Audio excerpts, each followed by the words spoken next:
Hey, Steve Basic Architect. Yeah, we haven't left the inside of this guest house yet. There's just way too many details to talk about here. So why don't we start with the ladder? So Jerry Allen, Colebrook, New Hampshire, builds a lot of detailed pieces like the ladder. People go to him because he solves their problems. So was a former boat builder. So, you know, the minute I saw this and talking with Farley, I was like, this guy was a boat builder, right? And he's like, yeah, because when you look at it, it looks like the rail on the deck of a boat. This is all from one piece. These aren't pieced together. There's no joint in here. It's all one piece. It's all hollowed out and fine finish there. You can see the stairs here. They have the nice grooves for the tread. And it also has the extended arms up on top, but notice on the side, it has the slip joint for the pipe. So if I want to move this out of the way, I can move this up closer and swing it in out of the way so it's not taking up as much space downstairs here. All right, a couple other details. One of my favorites, the recessed baseboard. Basically, this piece here is rabbited out on the lower edge, and then we have that baseboard that tucks up underneath it. So it gives that negative space that helps drive the visual nature of that baseboard. But in talking with Farley, he was just telling me the story about how much that actually helped them when they were putting in the baseboard, because if the floor wasn't perfectly level, they could put that baseboard, you know, one side might be down a 32nd or so. They didn't have to worry about scribing it to the floor, but then they would level the second board on the top of it. But the eye never picks up that slope across that negative space. It just says, wow, that's beautiful, takes it in and absorbs that view. So let's take a look at a couple of the details here. We'll look at the beams here. Notice, you know, in true mill construction fashion, we have the chamfered edges. I don't know if anybody knows the history of the chamfered edge, but I'll give it to you. The reason beams are chamfered like that is because fire really looks for an edge to burn. So if I take that hard edge of the 90 degrees away, flames will roll around the edge of that beam. They'll char it, they'll insulate the beam, but the beam won't burn to failure. The charring actually insulates that beam. And so that's where that chamfering comes from.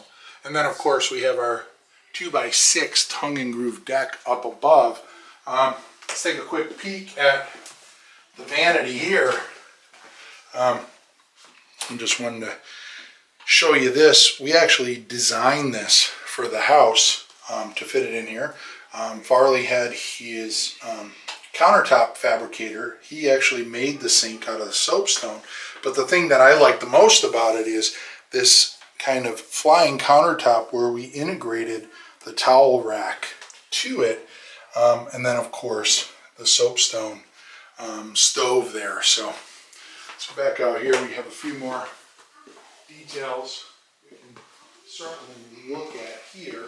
I mean, we have the whole fur wainscoting that we can talk about there.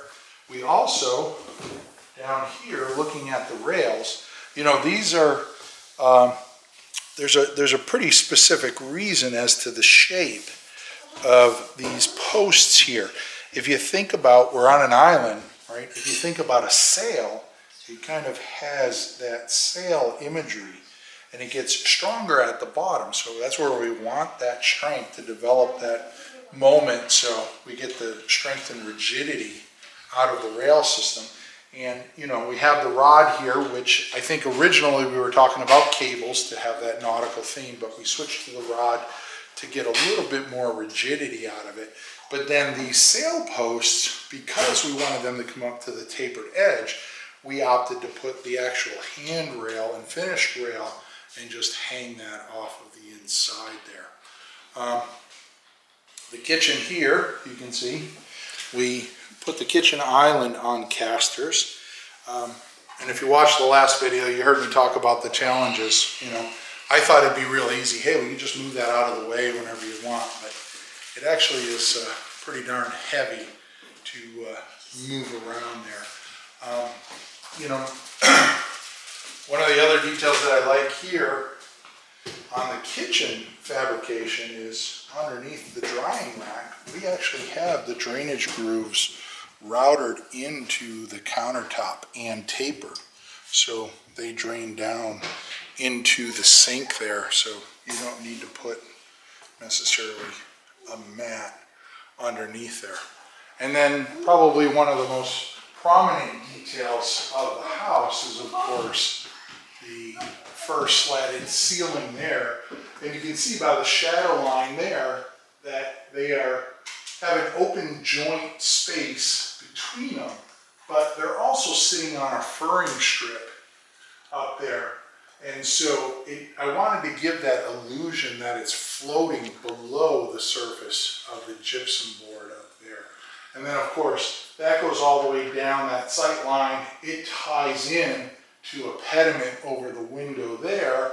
And then if we follow it around here, it also comes into the pediment there that matches the slope of the ceiling and comes down to the window under the ceiling. We have our nice little barn light above that. And then, of course, up above there, we have duplicated that rail system and we've developed a sleeping loft there to add to the square footage without getting penalized as part of that 850 square feet. But anyways, those are a few details of one of my favorite houses ever. So the little big house out here on the Vineyard. Passive house, zero energy. Farley was a dream to work with, but guess what? The tours don't stop here because this is the older house. We're about to walk across the property and shoot a whole bunch of videos on the new house. Wait till you see this one if you think this is something. Or knock your socks off. So without hesitation, why don't we head on over there? I'm Steve Basic Architect, and we're out on the Vineyard.